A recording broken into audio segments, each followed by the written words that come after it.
We're going to get reaction now from a representative of the Church of Scientology. Tommy Davis is a spokesman for the church, and he joins us live now from our Los Angeles bureau. Mr. Davis, thanks for getting up early. The Church of Scientology refers to Anonymous as a group of cyber terrorists. They say they're simply protesting the church and that they're harmless.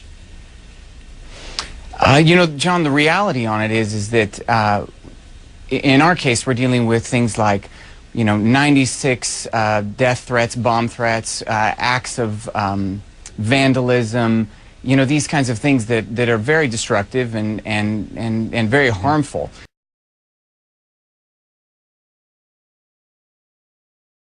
And we have to take measures on our part to ensure the protection of our facilities and our parishioners and their physical well-being as a general rule. When you're talking about this group and referring to them as cyber terrorists, these are the kind of people who put together imagery intended to cause epileptic seizures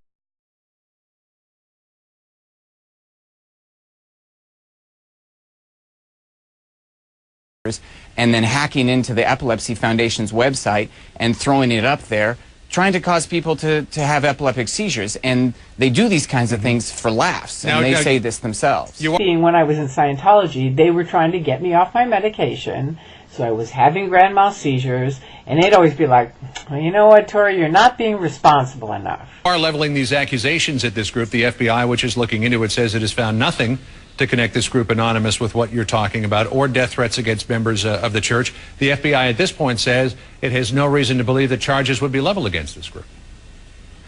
Well, I disagree, and that's definitely not the case. I mean, you talk to local law enforcement, you talk to the Justice Department, there are definitely ongoing investigations. But, really the issue is that these things happen, we report them to law enforcement, it's really in the hands of law enforcement to prosecute them for their hate crimes, and we leave it to them for that.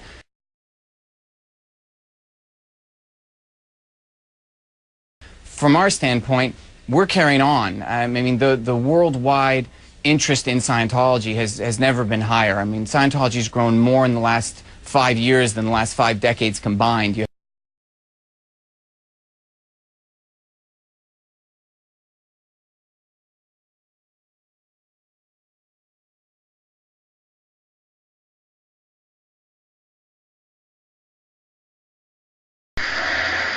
And here's James Packer, applauding dead founder L. Ron Hubbard, just along from Tom Cruise, and standing next to Tommy Davis, who you might recall from this footage. We have 7,700 churches, missions, and groups, and an enormous amount of interest in Scientology and what we do. So we're interested in putting true information out there. First one. And I learned, which was to me the most important thing, was that they had framed me in 1972. And there were 2 documents that finally made it very clear that I'd been criminally framed. And Operation Freakout consisted of 6 different ways to try to get me jailed again, since the charges had been dropped. One of the ways was to call in bomb threats in a voice that would sound like mine.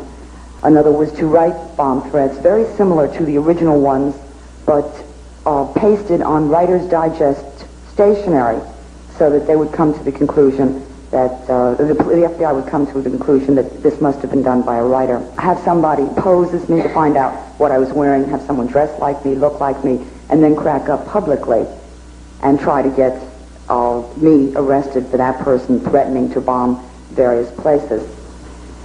People can find out for themselves what it is, which is really what they ought to be doing. Is you can walk into a church, you can see what Scientology is, you can go online at Scientology.org and see for yourself, make your own decisions about what Scientology is about. And on any subject, people should really find out for themselves what it is, rather than listening to cyber gossip or hate mongering. All right.